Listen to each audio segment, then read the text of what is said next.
Band কলার সেলাই করার জন্য বডিতে গলা কাটিং করার সহজ টেকনিক।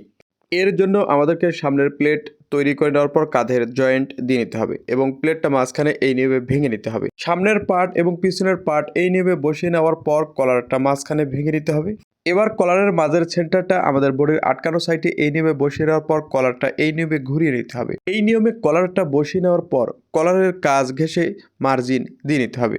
তো এই নিয়মে সুন্দর করে মার্জিনটা তুলে নেবেন।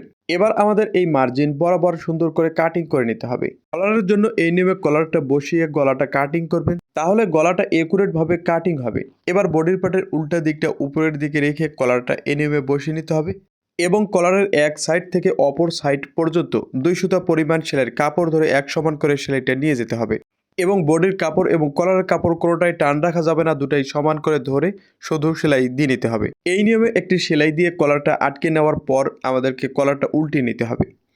উল্টিয়ে সোজা দিকটা উপরের দিকে এনে কলারের কাঁচা কাপড়টা ঢেকে ঢেকে আমাদের একটি সেলাই দিয়ে নিতে হবে। শুরু থেকে শেষ পর্যন্ত এক সমান সেলাইটা নিতে হবে এবং নিচের কাপড়টা যেন জড়ো বা ঘোষ না হয় তা খেয়াল রাখতে হবে। আশা করি কলারটা কী নিয়মে সেলাই করবেন তা বোঝাতে পেরেছি। এমন আরও সেলাই টিপস পেতে পেজটা ফলো করুন। ধন্যবাদ।